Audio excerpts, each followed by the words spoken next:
You're listening ad-free on Amazon Music.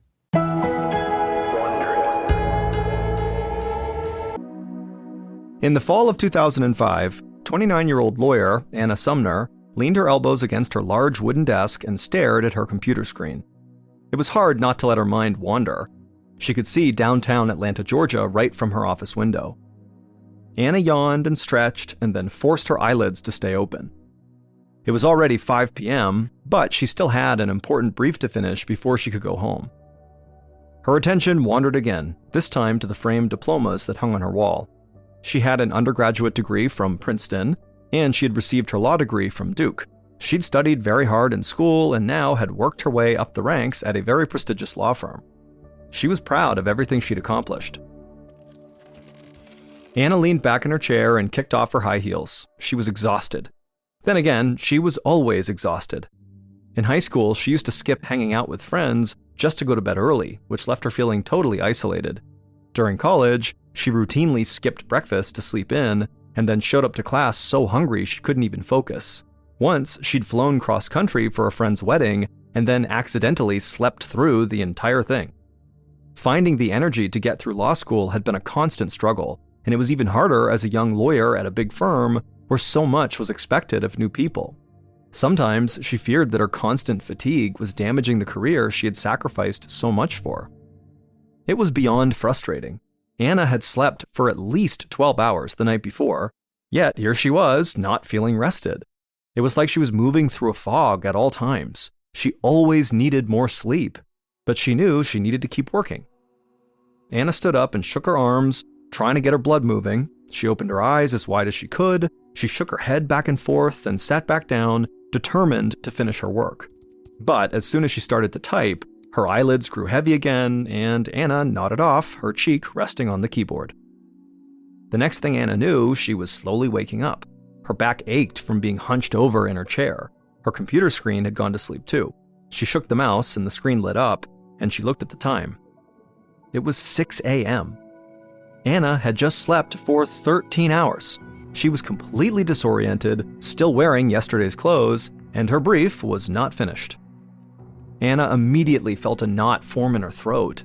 She had been successfully hiding her sleepiness problem ever since she was a teenager when it began. She'd always been able to arrange her schedule to accommodate her constant need to sleep. But now that she had a job with a lot of responsibilities, she just didn't have that same flexibility. Anna had always prided herself on having a good work ethic and self-control, but now she realized that this was something she really just couldn't control. Sometimes when Anna felt really tired, she would think to herself, if I don't sleep right now, I feel like I could actually die. She knew that was not normal. This problem had gone on long enough, and it wasn't going to get better unless she sought out some help.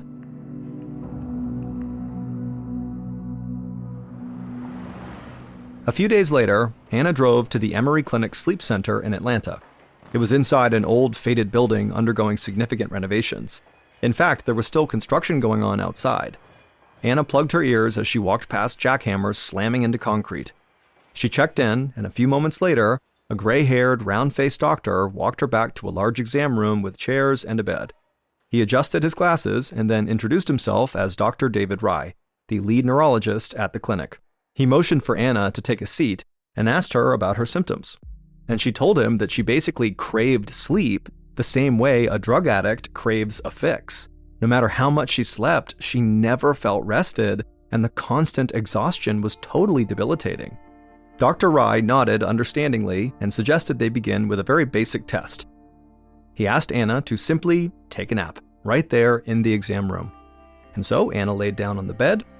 She could still hear the loud construction noises going on outside, but it didn't bother her. Within moments, she was asleep. But just a few minutes later, Dr. Rye shook her awake, and then he diagnosed her with a disorder called hypersomnia. This is a catch-all term for extreme, unexplained sleepiness. It's thought that up to 5% of the entire population experiences it, though rarely at the level Anna was. So while it was a diagnosis, it really wasn't that specific. But for Anna, who'd never seen a doctor for her sleep problems before, having any diagnosis was progress.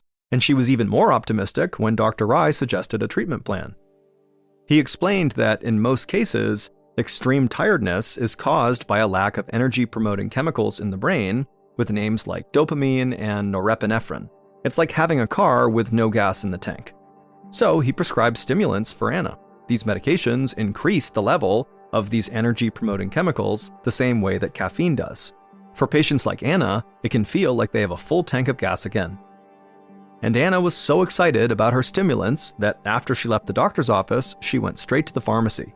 When she got there, a pharmacist handed her a paper bag with a couple of prescription bottles inside, and Anna didn't waste any time getting her first dose. Sitting in her car in the parking lot, she opened one of the bottles, shook a pill into her hand, and swallowed it. She couldn't wait to feel better.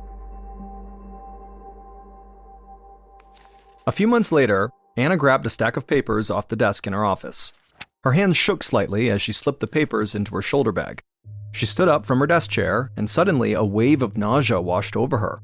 She'd taken her prescription stimulants that morning and had been taking them every day since Dr. Rai prescribed them. In some ways, the stimulants were working. She could get through a full day of work without needing a nap, but the side effects from the medication were terrible. She felt jittery and sick to her stomach, like she'd had way too many cups of coffee. She was losing weight because she never had any appetite. And even though she had felt kind of okay for a while on this medication, she was now starting to crave sleep again. As she walked outside and unlocked her car, all Anna could think about was getting home and going to bed. She got into her car, pulled out her phone, and called Dr. Rai. She told him about the side effects she was feeling and now how her craving for sleep was starting to come back. Dr. Rai assured her that this was actually normal. He told Anna her body was building up a tolerance to the drugs, and he'd simply prescribe her a higher dose. Anna was nervous about this. The stimulants were already giving her such bad side effects, and she thought taking more would really only make her feel worse. But at the same time, the medication was the only thing allowing her to make it through the day. So Anna agreed to the higher dose. She hung up, drove to the pharmacy, and picked up more medication.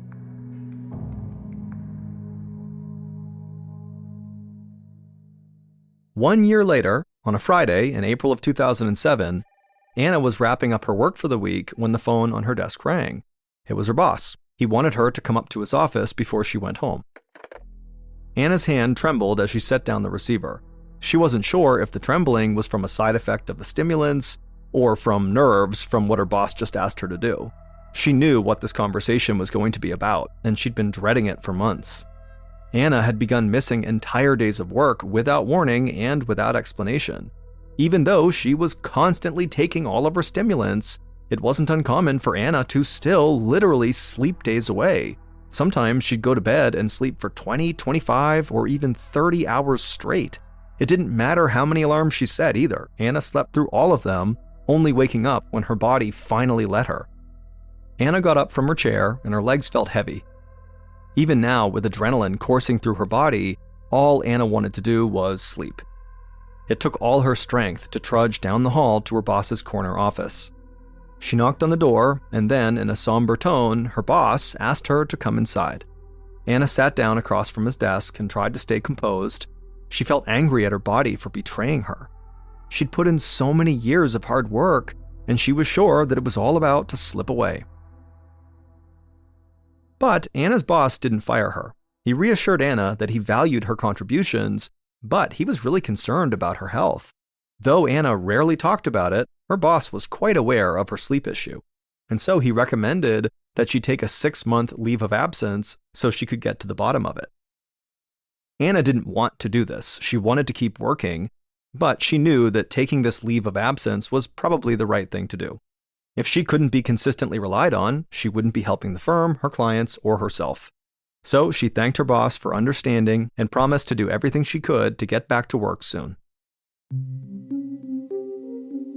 The next afternoon, Anna was lying on her couch at home, trying to make sense of her struggles. She sipped on a cup of coffee and tried to watch TV, but as usual, she couldn't stop herself from nodding off. This time, though, waking up was worse than ever. Her head was pounding and the light coming in through the blinds seemed overwhelmingly bright. She had sharp hunger pangs in her stomach and her joints felt stiff and her muscles were weak and shaky. It took all her effort just to roll onto her side. She saw the TV had shut off and the cup of coffee she'd just been drinking was now totally cold, and the cream inside of the coffee was clearly rotten and curdled at the top of the cup. Anna was confused and grabbed her phone on the coffee table, and she checked the time and date. And what she saw literally did not seem possible. According to the time, Anna had just slept for 53 hours straight. It had been over 2 days since she'd laid down on the couch, but it felt like, a second had passed. Staring at the date and time on her phone, she felt sick. Her symptoms were really starting to frighten her. How long would she sleep the next time? A week? More? How could she live anything like a normal life if this was what happened to her? She called Dr. Rye's office immediately, and he thankfully had an immediate appointment available. As Anna dragged herself off the couch and walked out to her car, she felt weak and clumsy. Walking was like trying to pull her body through sludge these days. She gingerly lowered herself into the driver's seat and then drove straight to the Emory Clinic Sleep Center.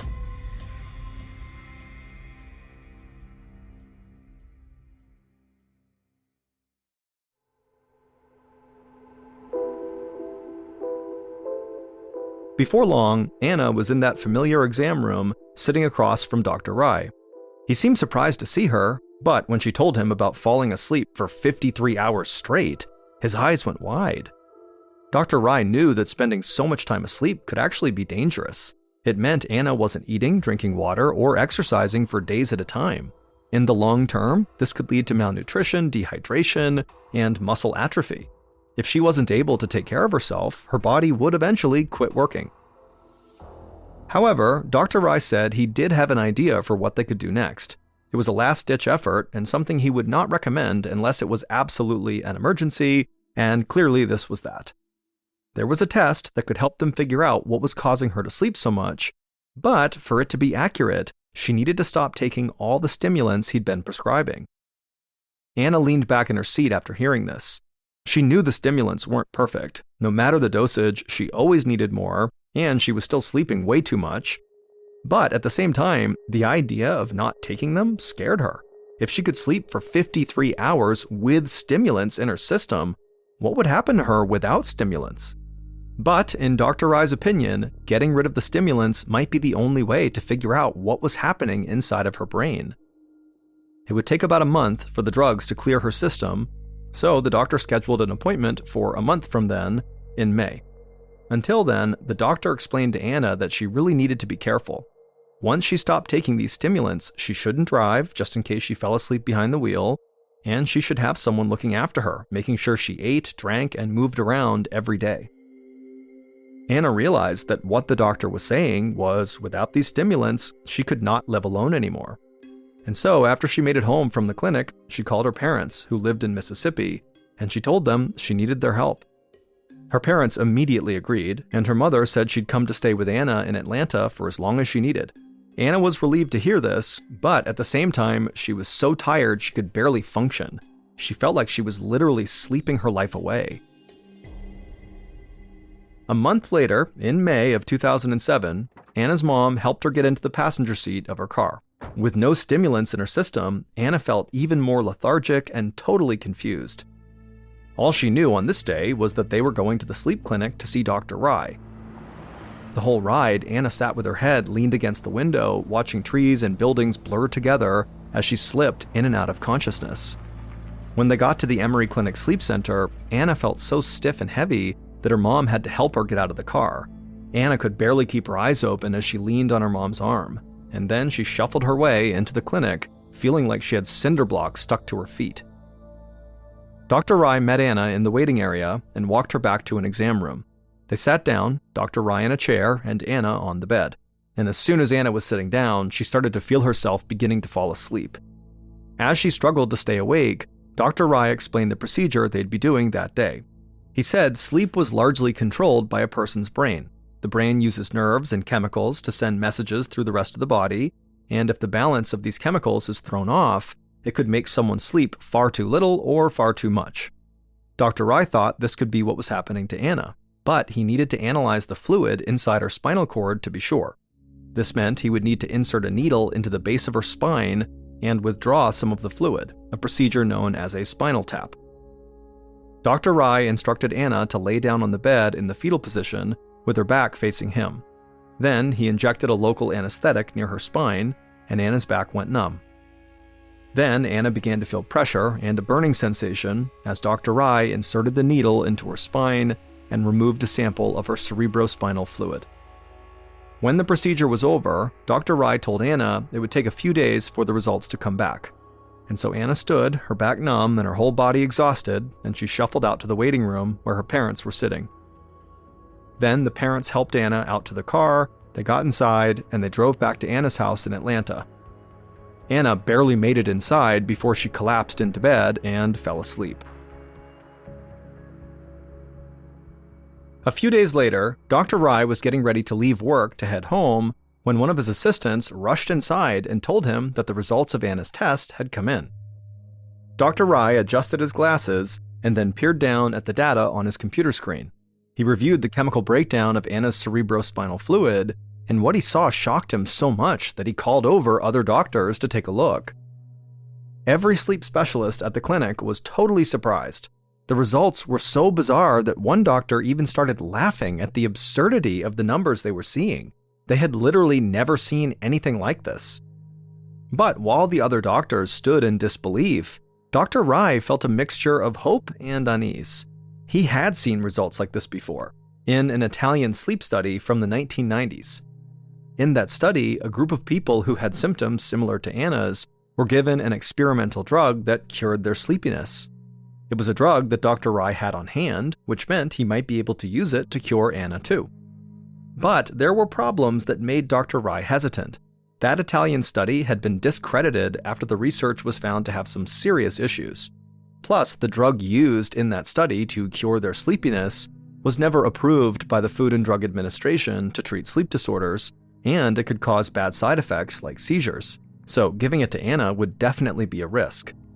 But faced with Anna's spinal tap results, Dr. Rai thought the risk was worth it, and so he called Anna and told her that he might be able to treat her sleepiness, but they need to do one more test. The next month, in June of 2007, Anna came back to the Emory Clinic. She'd been off the stimulants now for 2 months, and it felt like her body was close to shutting down on her, like she'd never be able to do anything except sleep again. Every footstep she took was a total battle. She dragged herself into the exam room and crawled into the bed. She felt a nurse lift her arm, swab near her wrist, and then jab her with an IV needle. Anna was vaguely aware of other movement in the room. Multiple nurses were standing by, just in case Anna had a bad reaction to the drug, like a seizure or worse. Anna watched as Dr. Rai rolled a screen into the room. Everything looked slightly blurry to her. She heard Dr. Rai say they were doing a test to measure her brain's reaction time, and then he put a remote in her hand and told her to press the button as soon as she saw numbers appear on this screen. Anna tried to follow his instructions, but at the same time, she felt herself drifting in and out of consciousness, and so when a number popped up, she would press the button like she was told to, but she could tell by the look on Dr. Rai's face that she was not doing a good job. After the test was over, Dr. Rai told Anna that her reaction times were similar to someone who had just been up all night, or who had been drinking very heavily. And so now that they had these control results, they could try the medication that Dr. Rai hoped would help her. Anna watched as Dr. Rai put something into her IV bag. The liquid dripped through the tube into her arm and into her bloodstream. But Anna didn't feel any better. Her head felt like a lead weight. Her eyes were so dry that they burned, and the whole room seemed foggy. It took everything in her not to slump over and let her eyes close.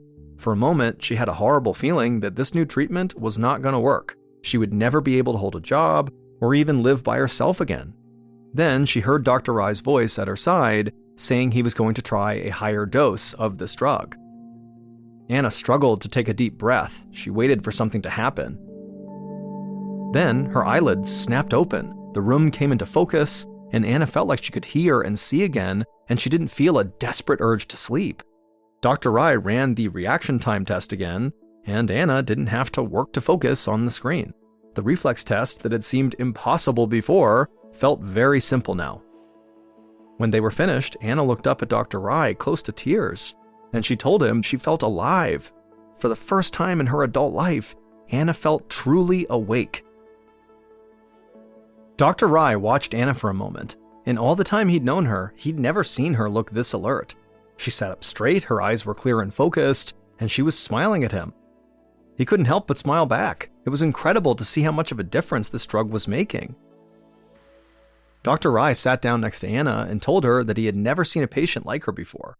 Her brain was basically full of naturally occurring anesthesia. He explained that there's a chemical messenger in everyone's brains known as GABA, G-A-B-A, that helps regulate sleep. Many sleep aids and drugs used for surgical anesthesia make the brain respond more strongly to GABA. The stronger the response, the sleepier a person gets, Dr. Rai said. And the reason Anna's doctors were so shocked by her test results was because her naturally occurring GABA activity levels were as high as a person who was about to go into surgery. Every day of her life, 24 hours a day, Anna was walking around with the same level of sedation as a person about to have all their wisdom teeth removed. Dr. Rai watched Anna's jaw drop as she realized that she hadn't just been tired for most of her life. Her own brain had been literally knocking her out.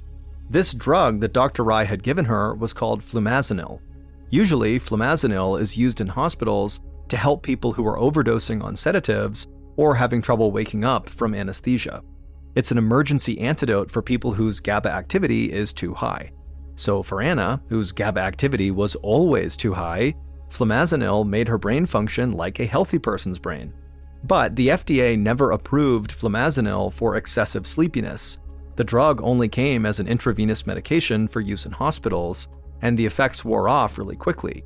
Anna would need to have intravenous injections every few hours to stay awake, and that just wasn't possible from a practical standpoint. So Dr. Rai worked with Anna and the drug maker over the next 8 months to get an exemption from the FDA that would allow her to take a daily flumazenil pill to prevent her sleepiness. The medication completely changed Anna's life. She's since gone back to work, been promoted to partner at the big prestigious law firm in Atlanta, and is enjoying what she calls, quote, the luxury of life.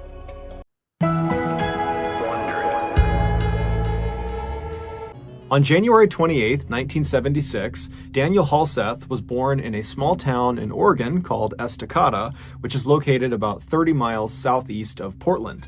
Daniel's family owned a farm, and so from a young age, Daniel became accustomed to getting up super early and helping out with daily chores. This childhood experience on the farm instilled in Daniel a strong work ethic, and it also taught Daniel to really appreciate family, because the family he had grown up in spent all their time together, and they all struggled and worked together every day to make ends meet.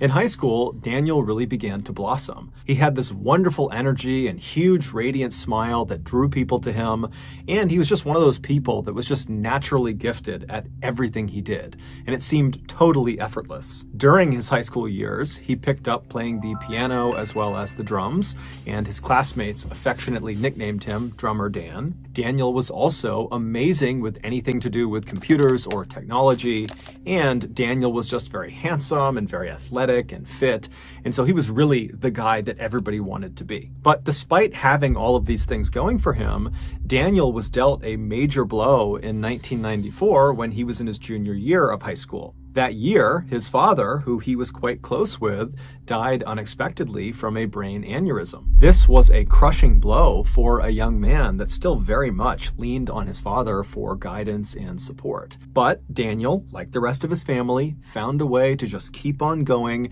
despite this immense heartbreak. In 1995, so a year after his father's death, Daniel would graduate high school, and he would head to Salem, Oregon, where he would go to school and earn his bachelor's degree in music, and then he would stick around in Salem at another university, and he would earn his master's in business. And it was during those years that he was in Salem that Daniel would meet a young woman named Elizabeth Schwarak, who had grown up in Salem. She, like Daniel, was incredibly hardworking and was just naturally good at everything she tried. She was also a model, and so when she and Daniel began dating, they genuinely looked like this beautiful Hollywood couple. In 2001, which was shortly after Daniel had earned his master's degree, he and Elizabeth got married. 5 years later, the couple, who now were the proud parents of 3 young children, 2 girls and a boy, they moved to Las Vegas because Daniel had found work there. Daniel had founded started this computer IT company because he was so skilled with computers, and it was really starting to thrive, and many of his clients were in or around Las Vegas. But just a few years after getting settled in Las Vegas, it would be Elizabeth's career ambitions that would take center stage in the family. Elizabeth had always wanted to get into politics, and in 2010, she decided she would run for a state Senate seat in Nevada. But in order to do that, she would need to campaign really aggressively, which would mean she'd be gone a lot of the time. And so Daniel, who was working full-time with this computer company, he would need to keep doing that because that paid the bills, but he would also have to become the primary parent for their 3 children. And so when she approached Daniel and said, I really want to do this, but it requires a lot out of you. Are you willing to do this? Daniel was completely supportive and actually really excited at the idea. He had no problems whatsoever. And so very soon, Elizabeth would be out on the road campaigning and trying to win the state Senate seat, and Daniel would be home goofing around with the kids and taking them hiking and going to playgrounds and parks. And then after he would put the kids to bed at night, he would stay up super late and run his computer business out of their dining room. And all this additional hard work and sacrifice that Daniel was making for his wife paid off when later that year, on November 2nd, Elizabeth, who had run this incredible campaign that was built on family values and wholesomeness and morality, she would win the state Senate seat, which shocked the state of Nevada. And even more impressive, she would become the youngest woman to ever be elected to Nevada legislature at just 27 years old. So it was clear to everyone in Nevada and also outside of Nevada that Elizabeth was destined for greatness. She was going to be the next big political superstar. And anyone who was close to the Halseth family knew Daniel was her #1 cheerleader. He was so proud of her. But soon, the Halseth's perfect life would come crumbling down. It was not long after Elizabeth had won her election that Daniel began to notice she was becoming suspiciously close with another man named Tiger Helgelian, who was a former golf pro and fellow rising political star. After noticing his wife constantly texting with Tiger, Daniel would actually reach out to Tiger directly and beg him to stop messaging his wife and to just leave his family alone. But the texting and the calling and the interactions between those two would not stop. And then finally, in October of 2011, so less than a year into Elizabeth's first term as a state senator, Daniel would find out that his wife and Tiger had been away together alone on this long extended work trip. And so Daniel realized that almost certainly his wife was having an affair. And so when his wife came home from this trip and she was unpacking in their bedroom, Daniel walked into the room and he accused her of being unfaithful. And the argument that ensued got very heated, but it did not become physically violent. Basically, Daniel just screamed and yelled at Elizabeth, swearing at her and kind of losing his temper completely. But at some point, Elizabeth just said, "Daniel, stop." And Daniel would actually stop. And in fact, both Elizabeth and Daniel, when they were called this night, would say as soon as she said stop, Daniel stopped yelling and he left the room. Over the next couple of days, Daniel and Elizabeth would go to therapy sessions at their church, indicating that they both were making a concerted effort to try to salvage their marriage. But on October 21st, 5 days after this big blow-up fight about the affair, Elizabeth would go to police and she would claim Daniel had touched her inappropriately during the fight they had over the affair. And so Daniel, much to his shock, was arrested and charged with something called open and gross lewdness, which is effectively unwanted touching of another person. This accusation is quite common, especially amongst people at bars who are drinking. There's lots of unwanted touching that can happen there. But interestingly, this particular charge is cited as being one of the more frequently falsely accused offenses because the police do not require any physical proof to actually arrest someone. Basically, people are, in theory, able to get other people arrested simply by claiming they inappropriately touched them, even if there is not a shred of proof. It's basically one person's word against the other. After being found guilty of open and gross lewdness, Daniel was sentenced to 6 months of probation, anger management, and he had to register as a sex offender. Shortly after he was found guilty, Daniel filed for divorce. Their divorce, which was heavily centered on who gets custody of their 3 kids, was very contentious, it was very bitter, and it was very public. Because Elizabeth was a state senator, she was in the public eye, and because her campaign that she had run on to get elected was built entirely on wholesomeness and family values and having good moral character, that when rumors started to fly that she had had this affair with Tiger Helgelien and that had blown up her family and her husband is being charged with open and gross lewdness, it was just so salacious that despite her denying that she ever had this affair and acting like she was in the right, she was still forced to resign from her state Senate seat in February of 2012. The divorce would finalize later that year, and most likely because of Daniel's new sex offender status from the open and gross lewdness charge, he was denied custody of the 3 children, despite the fact that for the last several years, he had been the everyday primary parent. So Elizabeth, she gets custody of all 3 kids, and she promptly leaves Nevada to go to Alaska with her 3 kids to live with Tiger Helgelien, the man she denied having an affair with. And shortly after arriving in Alaska, she married Tiger Helgelien. Daniel was heartbroken. It was like his life had blown up in a matter of seconds. But most devastating of all was that his kids, who he called his 3 little angels, were now so far away from him, he couldn't even see them if he wanted to. But just like he had done back in 1994 when his father passed away, Daniel just found a way to keep on going despite this horrible pain he was feeling. Over the next few years, Daniel would pour himself into his computer business and really make that his full-time effort, and he would make every effort to see his children any chance he got. But because his relationship with his ex-wife Elizabeth was not good, it was really difficult to see his kids. Eventually, Daniel would meet another woman named Bogdana, and they would actually get married. And when that happened, it seemed like in the eyes of Daniel's family, he was starting to kind of finally get his life back on track. Around this time, Daniel began sharing more and more of his life on his social media channels.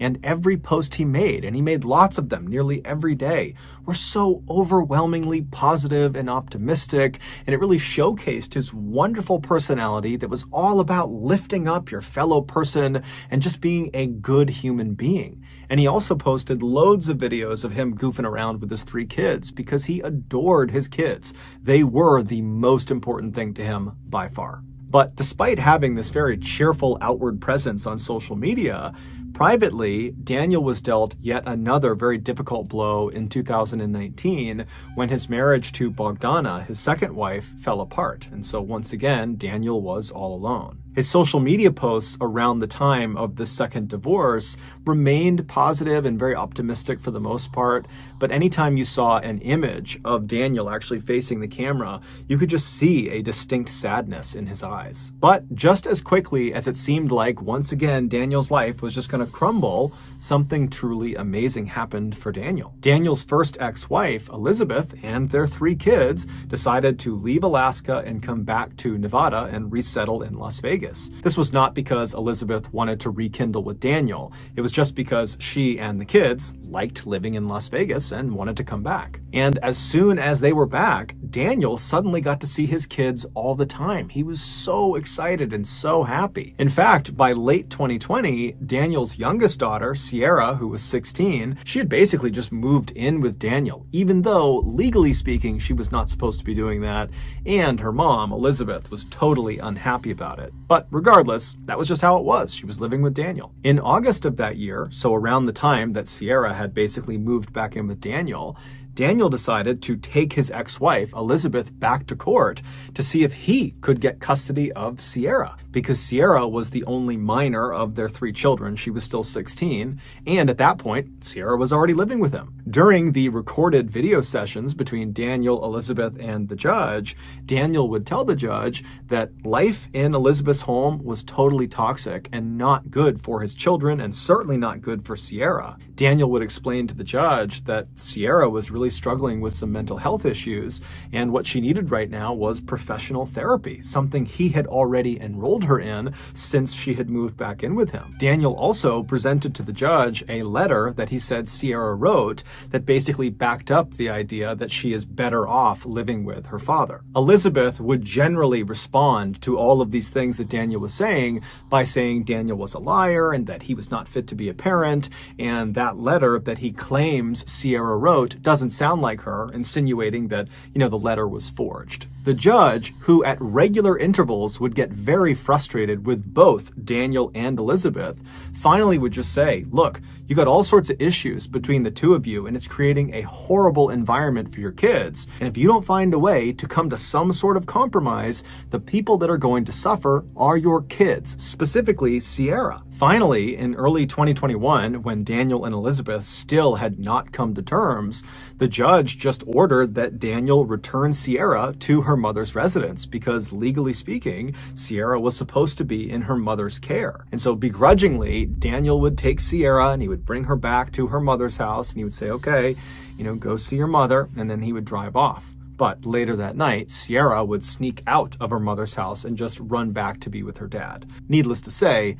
Daniel was not unhappy about that turn of events. The custody battle over Sierra continued to rage for the next several months, with Sierra opting to still remain at her father's place despite the court order, despite her mother pleading with her to come home. And then in April of 2021, something very odd happened. On the morning of April 8th, several $100s was withdrawn from Daniel's bank account from a few different ATMs around Las Vegas. This particular bank account was shared between Daniel and his second ex-wife, Bogdana. They just hadn't gotten around to relinquishing control to one or the other. And so these particular withdrawals were kind of uncharacteristic for Daniel or for Bogdana, and so they were flagged as potentially fraudulent, and so the bank sent notifications to both Daniel and Bogdana saying as much. And so Bogdana, she gets the messages that there's been these potentially fraudulent charges. She knows it wasn't her, and so she calls Daniel, but Daniel doesn't pick up, and so she texts Daniel. But again, silence from Daniel. Thinking this was a little bit odd, Bogdana reached out to Daniel's mother, Christine, knowing that Daniel and his mom spoke nearly every day. And so she filled the mother in about what was going on. And after getting all the information from Bogdana, Christine would try calling and texting Daniel, but still got nothing. And so she reached out to her granddaughter, Sierra. And so she calls Sierra. Sierra doesn't pick up. She texts Sierra asking to speak to Daniel, and Sierra doesn't get back right away, but eventually she responds to Christine, and the response just said, his phone has been acting up, but he's okay. It should be fixed by tomorrow night. No worries. Now, Christine was relieved to read that her son and her granddaughter were just fine, but at the same time, there was just something odd about the fact that she could not get in touch with her son, and that Sierra was kind of acting a little bit cagey, not answering her phone, which was unlike her, and then sending a message that didn't quite sound like her. But either way, Christine just let it go and figured she would be in touch with her son over the next 24 hours. But the next day, by 10 a.m., when Christine and Bogdana had not heard or seen Daniel, Christine again reached out to her granddaughter, Sierra. She called her, but she didn't pick up. And so she texted Sierra, this time demanding that she put her father on the phone. But Sierra did not put her father on the phone. Instead, after a few minutes, Christine just got another text message that said something to the effect of, my dad's in the shower, so he can't talk right now. Christine, at this point, it was like her radar was up, and she knew there was a real problem. She didn't know what it was, but there was a problem, and someone needed to go over to Daniel's house and make sure he and Sierra were okay. And so Christine contacted a woman named Peggy Newman, who was Daniel's landlord and a close friend of Daniel. And she asked Peggy, would you mind going and doing a welfare check at Daniel's house? And Peggy would say, of course, no problem, but I won't be able to get over there for at least several hours. So Christine said, no problem. But as soon as she hung up, Christine just was so anxious, waiting to find out what was going on with her son, that at 1:46 p.m., when still Peggy was out running errands and had not done the welfare check yet, Christine just called the police and asked them to do a welfare check. Yeah, hi, I need a welfare check. I don't know on who are we doing a welfare check? For my son. He's been missing for 2 days. His work's called. His family's called, I've called, his ex-wife's called, and there's nobody answering the phone, and there's nothing.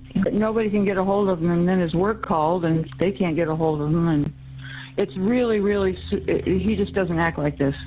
But as it would happen, just a few minutes after Christine placed that 911 call, Peggy Newman and a friend of hers actually arrived at Daniel's residence ahead of the police. And so when they got there, they hopped out of their car, they walked up to the front door, and as they're knocking on the front door, they look over into the driveway and they see Daniel's car, which was a blue Nissan Altima, is not there. And so they're knocking, they're seeing the car's not there, it's totally silent in the house. And so Peggy, she reaches down and she tries the doorknob and she finds it's unlocked. And so she twists the knob, she opens the door, and she and her friend step inside. Just minutes later, Peggy and her friend would come running out of the house, and Peggy would call 911 because the police weren't there yet, and she would frantically try to describe to the dispatcher what she had just seen. 24 hours earlier, a man and a woman were spotted on surveillance camera withdrawing cash from several Las Vegas ATMs using Daniel's debit card. Those were the withdrawals that had been flagged as fraudulent and tipped Bogdana off that something could be wrong here. After those withdrawals, the man and the woman were spotted again on camera going into a Las Vegas supermarket called Winco, and inside they would purchase a few items using Daniel's debit card, and then they would leave and they would head to a Las Vegas Home Depot, where once again they'd be caught on camera purchasing a few items using Daniel's debit card. After these purchases, the man and the woman would make their way to Daniel's residence, where they would spend the night. The following morning, Daniel's blue Nissan Altima car was spotted leaving Las Vegas at around 10:20 in the morning. That was about 3.5 hours before Peggy Newman and her friend went into Daniel's residence and then quickly turned around and ran out and called 911. When police finally did arrive at Daniel's residence on April 9th, and they pulled up and they saw Peggy Newman and her friend totally ashen-faced and pacing on the sidewalk, the police would get out, they would talk to those two, they would go inside of Daniel's residence, and they would see the horrible thing that Peggy and her friend had also seen. But the police could not make sense of what they were seeing. It really just did not add up. Then, 4 days later, on April 13th, police in Salt Lake City, Utah, just happened to find the man and the woman that were seen on camera on April 8th using Daniel's debit card and going to the Winco and the Home Depot. The police, they just happened to find these people on a bus in Salt Lake City. And after going through the man and the woman's belongings, including their phones, the police would discover a video that these two had taken of themselves in the last couple of days that explained what was inside of Daniel's house. Welcome back to our YouTube channel. After Day 3 after murdering somebody. Whoa! Don't put that on the camera. It was worth it. The young man and the young woman you just saw joking on camera about murdering someone were 18-year-old Aaron Guerrero and his girlfriend, 16-year-old Sierra Halseth, Daniel's youngest daughter. Allegedly, on the morning of April 8th, after Aaron and Sierra had pulled all that money out of all those different ATMs, they had gone to the Winco and purchased disposable gloves and bleach and drop cloths, and they had gone to the Home Depot and purchased a circular saw and saw blades and lighter fluid. And then they headed for Daniel's house. It's not been made public what actually occurred inside of Daniel's residence, but we can make a few assumptions. Daniel adored his children. There was no act there. He truly loved his children. And so it would never cross his mind that one of his children or one of their significant others would ever want to hurt him. And so when Sierra and Aaron went inside of Daniel's house, it would have been extremely easy to sneak up on Daniel or just kind of catch him off guard because he's not looking to put up a fight. He thinks he's around people that love him and respect him because he loves and respects them. But however the young couple did it, they would inflict up to 70 stab wounds in Daniel's body, most of which were in the back of his head. And then at some point during this vicious attack, they stuffed Daniel into a sleeping bag, and right in the middle of the living room of his house, they doused him in lighter fluid and lit him on fire. It's unclear what exactly killed Daniel or for how long he was actually conscious and aware of what was happening before he died, but it's very possible that Daniel had at least a small moment in time where he recognized his beloved little angel, Sierra, was actively trying to kill him. After Daniel was either dead or incapacitated, the young couple tossed their pocket knives into the sink, and then they retrieved their circular saw as well as a chainsaw and began attempting to dismember Daniel's body. But they were unable to do it, and so they just kind of set the saws down in the middle of Daniel's home with bits of Daniel stuck on the grooves of the saw. At that point, Aaron and Sierra attempted to destroy evidence inside of the house by scrubbing everything down with bleach, but it was totally ineffective. And so at that point, the couple decided they would just burn the entire house down, and that would destroy all the evidence. And so around the time that Christine texted Sierra and demanded to speak to Daniel, and Sierra wrote back, "Oh, he's in the shower, he can't talk to you right now," that was probably around the time that Sierra and Aaron were actively trying to burn the house down. But the fire they set was just not very big, and it kind of smoldered out. And so they would just kind of leave all of the evidence all over Daniel's house, and they would leave Daniel's destroyed and burned body kind of propped up against the door leading into the garage. And they would just leave the house, hop in Daniel's blue Nissan Altima, and at around 10:20 in the morning, they would leave Las Vegas. The only reason police were able to apprehend Aaron and Sierra in Salt Lake City a few days later was because the couple had made their way to Salt Lake City and hopped on a bus, and Aaron had not paid the fare. He had just snuck onto the bus. And so at some point, the transit authority had come through the bus, and they were asking people to show their tickets, and Aaron didn't have one. And so when they discovered this, they asked for his name, and when they entered his name into their system, it popped up that the Las Vegas PD were actively searching for him. While only Sierra knows why she turned on the one man who would forever love her and would forever support her, what we do know is around the time that Daniel and Elizabeth had gone back to court and they were having those virtual meetings with the judge to decide who was going to have custody over Sierra, Sierra had begun dating Aaron, and she had fallen totally in love with him, and it seemed very much like Aaron had totally fallen in love with her. And somehow Daniel caught wind of the fact that Aaron and Sierra were planning to run away secretly and go move to Los Angeles. And so when Daniel heard this, he told his ex-wife Elizabeth, and then they would go and talk to Aaron's parents, and they would tell them about this plan to run away. And both sets of parents talked and decided it was in both child's best interest if they stopped seeing each other. And so starting in early 2021, the parents forbade their child from seeing each other, and that was it.